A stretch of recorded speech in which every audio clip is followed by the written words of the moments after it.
शांताकारं भुजंगशयनं पद्मनाभं सुरेशं विश्वाधारं गगनसदृशं मेघवर्णं शुभांगं लक्ष्मीकान्तं कमलनयनं योगिभिध्यानगम्यं वंदे विष्णुभवभयहरं सर्वलोकैकनाथं। मंगलम भगवान विष्णु मंगलम गरुड़ध्वज मंगलम पुंडरीकाक्ष मंगलाय तनोहरि। ओम नमो भगवते वासुदेवाय। आज का दिन आप सभी के लिए मंगलमय हो। निर्जला एकादशी का व्रत रखने से सभी प्रकार के पापों से मुक्ति मिल जाती है। कहा जाता है कि जो लोग इस व्रत को विधि पूर्वक करते हैं उनकी हर इच्छा पूरी होती है। माना जाता है इस एकादशी का व्रत रखने से मृत्यु के उपरांत मोक्ष की प्राप्ति होती है। आइए सुनते हैं निर्जला एकादशी व्रत की कथा। सब धर्मों के ज्ञाता, वेद और शास्त्रों के अर्थ ज्ञान में पारंगत, सबके हृदय में रमण करने वाले श्री विष्णु के तत्व को जानने वाले तथा भगवत परायण प्रहलाद जी जब सुखपूर्वक बैठे हुए थे उस समय उनके समीप स्वधर्म का पालन करने वाले महर्षि कुछ पूछने के लिए आए। महर्षियों ने कहा, प्रहलाद जी, आप कोई ऐसा साधन बताइए जिससे ज्ञान, ध्यान और इंद्रिय निग्रह के बिना ही अनायास भगवान विष्णु का परम पद प्राप्त हो जाता है।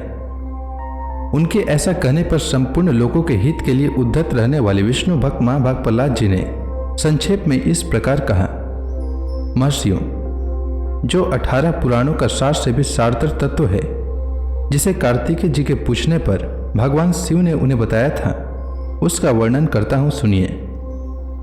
महादेव जी ने कार्तिकेय जी से कहा, जो कली में एकादशी की रात में जागरण करते समय वैष्णव शास्त्र का पाठ करता है उसके कोटि जन्मों के किए हुए 4 प्रकार के पाप नष्ट हो जाते हैं। जो एकादशी के दिन वैष्णव शास्त्र का उपदेश करता है उसे मेरा भक्त जानना चाहिए। जिसे एकादशी के जागरण में निद्रा नहीं आती तथा जो उत्साह पूर्वक नाचता और गाता है वह मेरा विशेष भक्त है। मैं उसे उत्तम ज्ञान देता हूँ और भगवान विष्णु मोक्ष प्रदान करते हैं। अतः मेरे भक्त को विशेष रूप से जागरण करना चाहिए। जो भगवान विष्णु से वैर करते हैं उन्हें पाखंडी जानना चाहिए। जो एकादशी को जागरण करते और गाते हैं उन्हें आधे निमेष में अग्निष्टोम तथा अतिरात्र यज्ञ के समान फल प्राप्त हो जाता है। जो रात्रि जागरण में बारंबार भगवान विष्णु के मुखार बिंद का दर्शन करते हैं उनको भी वही फल प्राप्त होता है। जिनके वंश के लोग एकादशी की रात में जागरण करते हैं वही धन्य हैं। जिन्होंने एकादशी को जागरण किया है उन्होंने यज्ञ, दान, गया, श्राद्ध और नित्य प्रयाग स्नान कर लिया है। उन्हें सन्यासियों का पुण्य भी मिल गया और उनके द्वारा इष्टपूर्त कर्मों का भी भली भांति पालन हो गया। सदानंद, भगवान विष्णु के भक्त जागरण सहित एकादशी व्रत करते हैं, इसलिए वे मुझे सदा ही विशेष प्रिय हैं। जो एकादशी की रात में भगवान विष्णु के आगे वैष्णव भक्तों के समीप गीता और विष्णु सहस्त्र नाम का पाठ करता है वह उस परम धाम में जाता है जहां साक्षात भगवान नारायण विराजमान हैं। जो श्रीहरि के समीप जागरण करते समय रात में दीपक जलाता है उसका पुण्य 100 कल्पों में भी नष्ट नहीं होता। जो जागरण काल में मंजरी सहित तुलसी दल से भक्ति पूर्वक भगवान श्रीहरि का पूजन करता है उसका पुनः इस संसार में जन्म नहीं होता। स्नान, चंदन, लेप, धूप, दीप, नैवेद्य और तांबुल यह सब जागरण काल में भगवान को समर्पित किया जाए तो उससे अक्षय पुण्य होता है। कार्तिकेय, जो भक्त मेरा ध्यान करना चाहता है वह एकादशी की रात्रि में श्रीहरि के समीप भक्ति पूर्वक जागरण करे। एकादशी के दिन जो लोग जागरण करते हैं उनके शरीर में इंद्र आदि देवता आकर स्थित हो जाते हैं। जो जागरण काल में महाभारत का पाठ करते हैं वे उस परम धाम में जाते हैं जहां सन्यासी महात्मा जाया करते हैं। जो उस समय श्री रामचंद्र जी का चरित्र 10 कंठ वध पढ़ते हैं वे योग वेताओं की गति को प्राप्त होते हैं। जिन्होंने श्रीहरि के समीप जागरण किया है उन्होंने चारों वेदों का स्वाध्याय, देवताओं का पूजन, यज्ञों का अनुष्ठान तथा सब तीर्थों में स्नान कर लिया। श्री कृष्ण से बढ़कर कोई देवता नहीं है और एकादशी व्रत के समान दूसरा कोई व्रत नहीं है। जहाँ भागवत शास्त्र है, भगवान विष्णु के लिए जहाँ जागरण किया जाता है और जहाँ सालग्राम शिला स्थित होती है वहाँ साक्षात भगवान विष्णु उपस्थित होते हैं। निर्जला एकादशी व्रत की कथा के अनुसार सौनक आदि 88,000 ऋषि मुनि बड़ी श्रद्धा से इन एकादशियों की कल्याणकारी व पापनाशक रोचक कथाएं सुनकर आनंद मग्न हो रहे थे। अब सबने ज्येष्ठ माह के शुक्ल पक्ष की एकादशी की कथा सुनने की प्रार्थना की। तब सूत जी ने कहा, महर्षि व्यास से एक बार भीमसेन ने कहा, हे पितामह, भ्राता युधिष्ठिर, माता कुंती, द्रौपदी, अर्जुन, नकुल और सहदेव आदि एकादशी के दिन व्रत करते हैं और मुझे भी एकादशी के दिन अन्न खाने को मना करते हैं। मैं उनसे कहता हूँ कि भाई, मैं भक्ति पूर्वक भगवान की पूजा कर सकता हूँ और दान दे सकता हूँ, किंतु मैं भूखा नहीं रह सकता। इस पर महर्षि व्यास ने कहा, हे भीमसेन, वे सही कहते हैं। शास्त्रों में वर्णित है कि एकादशी के दिन अन्न नहीं खाना चाहिए। यदि तुम नरक को बुरा और स्वर्ग को अच्छा समझते हो तो प्रत्येक माह की दोनों एकादशियों को अन्न न खाया करो। महर्षि व्यास की बात सुनकर भीमसेन ने कहा, हे पितामह, मैं आपसे पहले ही कह चुका हूं कि मैं एक दिन तो क्या, एक समय भी भोजन किए बिना नहीं रह सकता। फिर मेरे लिए पूरे दिन का उपवास करना क्या संभव है? मेरे पेट में अग्नि का वास है जो ज्यादा अन्न खाने पर ही शांत होती है। यदि मैं प्रयत्न करूं तो वर्ष में एक एकादशी का व्रत अवश्य कर सकता हूं। अतः आप मुझे कोई एक ऐसा व्रत बताइए जिसके करने से मुझे स्वर्ग की प्राप्ति हो सके। भीमसेन की बात सुनकर व्यास जी ने कहा, हे पुत्र, बड़े बड़े ऋषि और महर्षियों ने बहुत से शास्त्र आदि बनाए हैं। यदि कलयुग में मनुष्य उनका आचरण करे तो अवश्य ही मुक्ति को प्राप्त होता है। उनमें धन बहुत कम खर्च होता है। उनमें से जो पुराणों का सार है वह यह है कि मनुष्य को दोनों पक्षों की एकादशियों का व्रत करना चाहिए। इससे उन्हें स्वर्ग की प्राप्ति होती है। महर्षि व्यास ने कहा, हे वायु पुत्र, वृषभ संक्रांति और मिथुन संक्रांति के बीच में ज्येष्ठ माह के शुक्ल पक्ष की एकादशी आती है। उसका निर्जला व्रत करना चाहिए।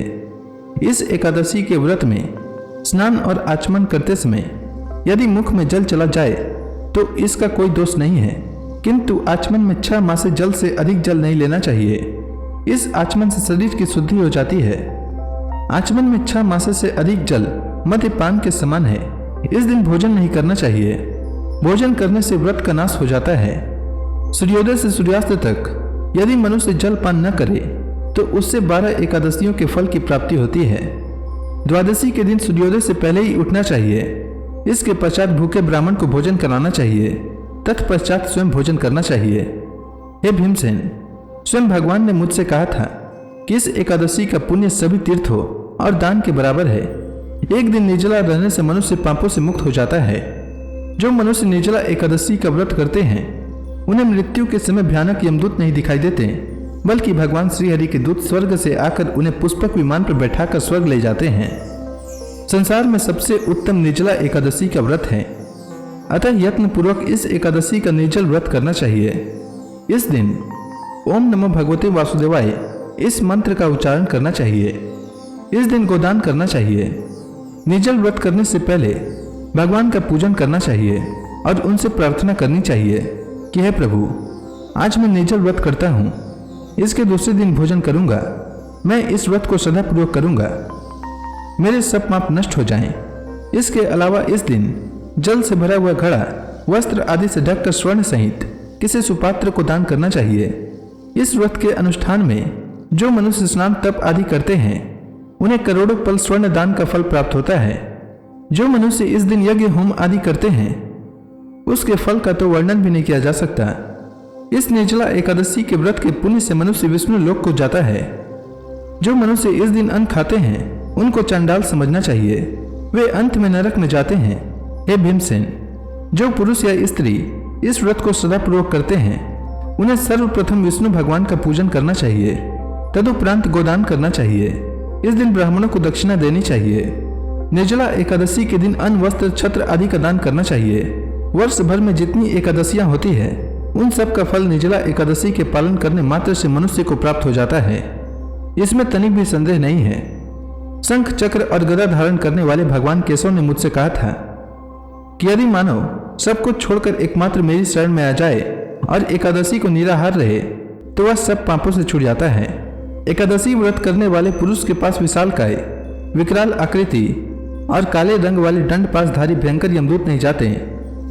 अंतकाल में पीतांबरधारी, सौम्य स्वभाव वाले, हाथ में सुदर्शन चक्र धारण करने वाले और मन के समान वेगशाली विष्णुदूत आखिर इस वैष्णव पुरुष को भगवान विष्णु के धाम में ले जाते हैं। अतः निर्जला एकादशी को पूर्ण यत्न करके उपवास और श्रीहरि का पूजन करो। स्त्री हो या पुरुष, यदि उसने मेरु पर्वत के बराबर भी महान पाप किया हो तो वह सब इस एकादशी व्रत के प्रभाव से भस्म हो जाता है। जो मनुष्य उस दिन जल के नियम का पालन करता है वह पुण्य का भागी होता है। उसे एक एक प्रहर में कोटि कोटि स्वर्ण मुद्रा दान करने का फल प्राप्त होता सुना गया है। मनुष्य निर्जला एकादशी के दिन स्नान, दान, जप, होम आदि जो कुछ भी करता है वह सब अक्षय होता है। यह भगवान श्री कृष्ण का कथन है। निर्जला एकादशी को विधि पूर्वक उत्तम रीति से उपवास करके मनुष्य वैष्णव पद को प्राप्त कर लेता है। जो मनुष्य निर्जला एकादशी के दिन अन्न खाता है वह पाप का भोजन खाता है। इस लोक में वह चांडाल के समान है और मरने पर दुर्गति को प्राप्त होता है। जो ज्येष्ठ के शुक्ल पक्ष में एकादशी को उपवास करके दान करेंगे वे परम पद को प्राप्त होंगे। जिन्होंने एकादशी को उपवास किया है वे सभी पापों से मुक्त हो जाते हैं। हे कुंती पुत्र, इसलिए तुम निर्जला एकादशी का व्रत करो। इस प्रकार व्यास जी की आज्ञानुसार भीमसेन ने इस एकादशी व्रत को किया। इसलिए इस एकादशी को भीमसेनी या पांडव एकादशी भी कहते हैं। जो मनुष्य इस कथा को प्रेम पूर्वक श्रवण करते हैं वे भी स्वर्ग के अधिकारी हो जाते हैं।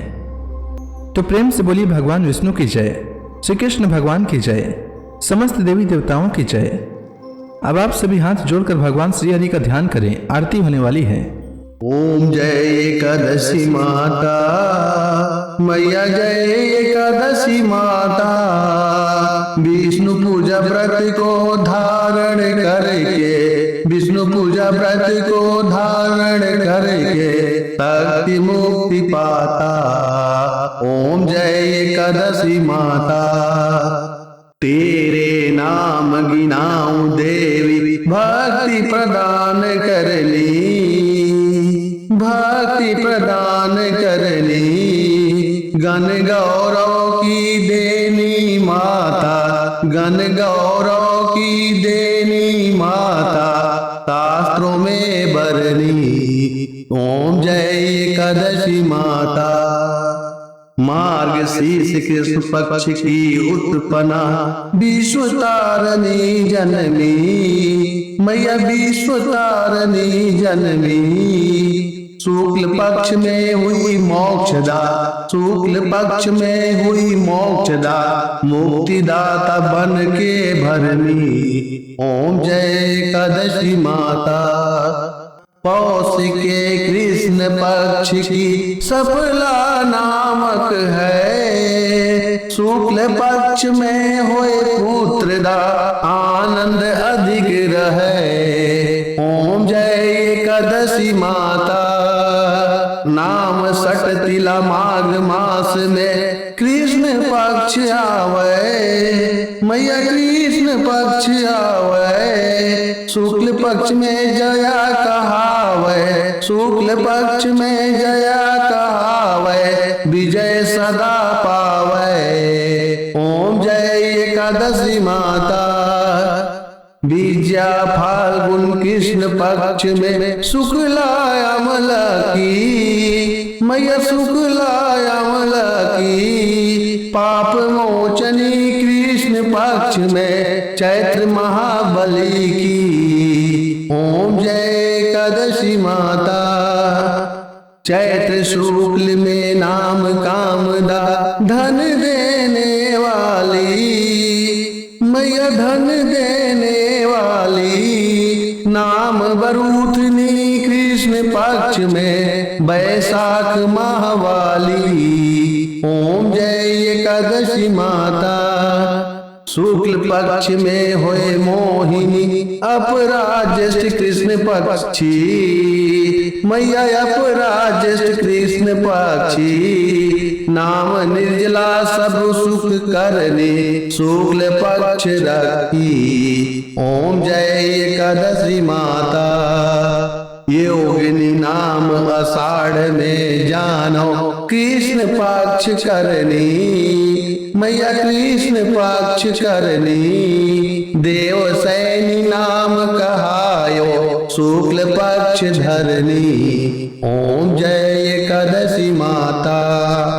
कामिका श्रावण मास में आवे, कृष्ण पक्ष कहिए। श्रावण शुक्ला होए पवित्रा, आनंद से रहिए। ओम जय एकादशी माता।